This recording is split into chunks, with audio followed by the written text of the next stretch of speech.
multiple trucks. So I decided to just get out of there, find another spot. I had a place in mind, and I was on my way there and drove past this parking lot, or a little pull-off.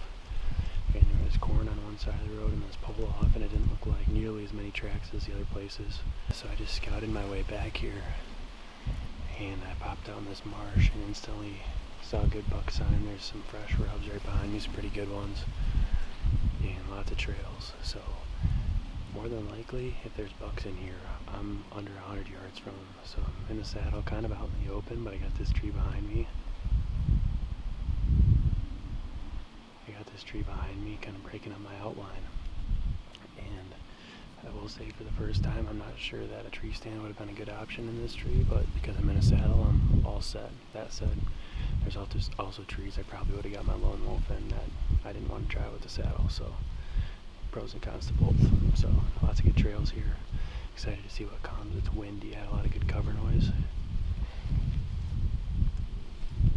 And I can see a long ways. That was the other thing I wanted to be able to see tonight. So maybe start that chess game, see something stand up, even if it's a long ways away, right at dark, and make a move on it after that. I'm itching to get out my ghillie suit on a nice windy day or rainy day, and we'll see what tonight holds. Hopefully punching a tag before too long.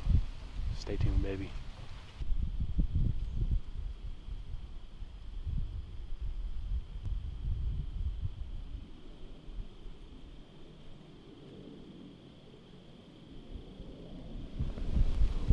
Scouted this place. I've scouted a lot of places like this, and what the deer like to do is they bed underneath these pine trees and some of these bigger trees that are out here in the marsh, because you can tell looking at a map, because there's a tree there's solid enough ground for the tree to grow, and it's dry enough for the deer to bed. And that way they have shade and they have cover, and they're all set. And then they're usually not super wind dependent, because for something to get all the way out to them, they're probably going to hear them before anything happens, and they have water on all sides of them to some degree. So I like this ambush.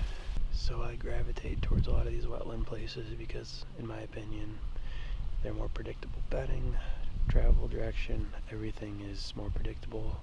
It's very easy to see the trails and the cattails and the grass, whereas hill bedding can be really tricky. It's very wind dependent. And same thing, swamps are not wind dependent, but you just can't see as much and it's tighter quarters. So I like these marshes because you can generally see a ways. You can get in pretty tight on them, and I think they feel pretty safe because this grass is taller than they are, so they feel protected even though I can see down into them. So hopefully Big Buck makes a mistake tonight.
stood out of his bed and he was eating.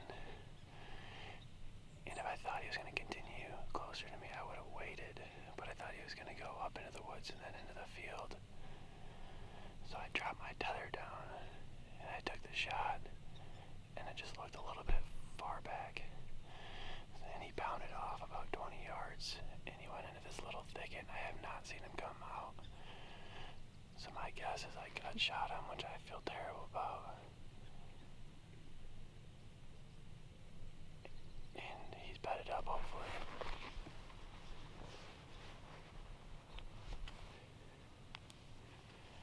Hey, what's up?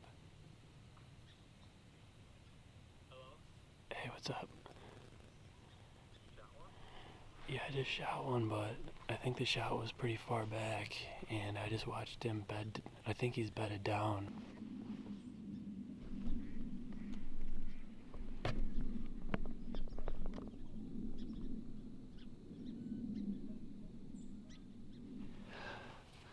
Well, guys, not quite sure what to say right now. I couldn't get the shot on camera, so I have no way to play back where it is. I'm not seeing my lighted knock in the ground, so I don't know if it's still in him or what. But the shot looked mid-body. I'd probably say right mid-body. And he bounded off, and then I lost sight of him. I thought he went into this little thicket, and I was waiting for him to come out, assuming he's just bedded down. But looking at the video, all I could see is a glimpse of a tail bounding through, and I'm not sure he actually stopped where I thought he did, so I have no clue. And there's rain in the forecast tonight, so I have no idea what to do. Part of me wants to let him sit until tomorrow, because if I gut shot him, then I need to let him lay, and that's definitely the safer bet right now. But I don't know. I'm hoping that my arrow's over there and I can at least check for blood. I didn't hear anything crash, but I'm pretty sick to my stomach right now. I'm not even excited. I don't know what he was. He looked like a big mainframe 8. I had to drop my tether about a foot. So far, that's one of the benefits of this saddle. And there was a branch, which is why I couldn't get any footage. And I dropped about 10 inches and just dropped lower to the ground so I could get a shot under these branches. And I don't know. I don't know what to do. My hopes are not very high right now, but everything came together.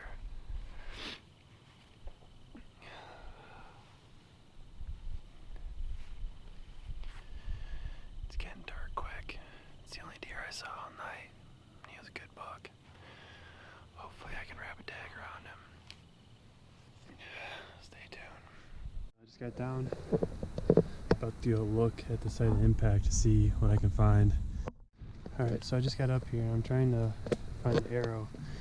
But I did find quite a bit of blood already.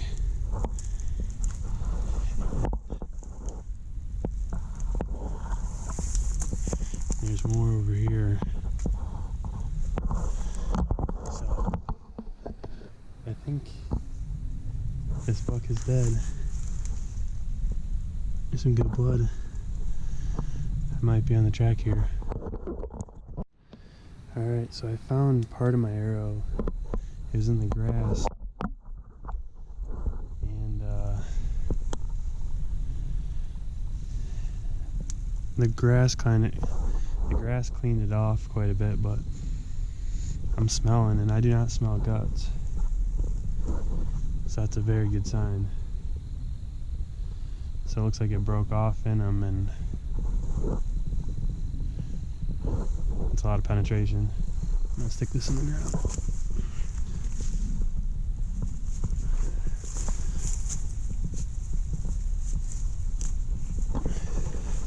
Alright guys, I am back at my car and waiting for help. It was interesting because I did not think I hit that deer good. and I think I hit him better than I thought originally. And looking back, the video on the GoPro I watched back, and I punched that diaphragm. So I got up to where I hit him, and there's blood everywhere, like more than I would expect if I hit him good. And I did find the front 3/4 of my arrow, and it was pretty much wrapped in grass and buried in grass, so a lot of blood had came off, but it did not smell like guts at all. And I'm waiting for some help. I got John coming out to help, so I appreciate that. I haven't even met him yet, so it's good to know good people. And Lindsay's coming out as well to help track and take pictures, and hopefully take pictures. We'll see. Otherwise, it'll be a big letdown. But got a feeling it's gonna be a late night regardless. It's about 9:30 right now, and probably be waiting a little bit longer. Just ate a snack, got some water in me, getting all jacked up for what's to come. So excited to bring you guys with me. Thanks for sticking with me. All right, got some help. Gonna get on blood. It's starting to rain. Hopefully it's quick recovery.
Well, just got back to the car. It is pouring rain.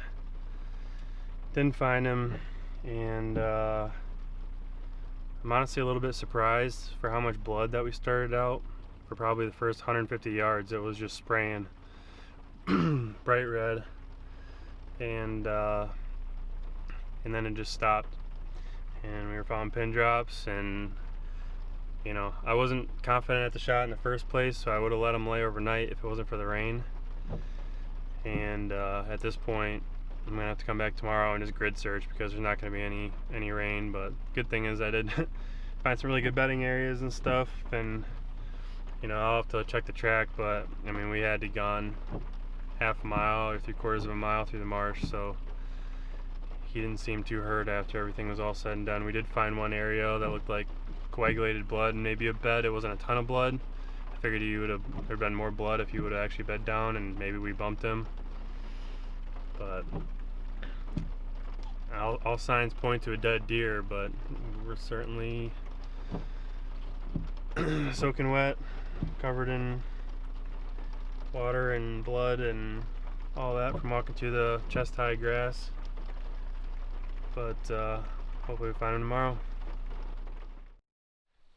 Alright, it's the next day. Just got back out here, gonna do some grid searching. I called around all morning trying to find a dog to come help, and unfortunately nobody's available. So Lindsay and I are out here. She's quite the trooper. Only dog you got. Only dog I got, so wish us luck.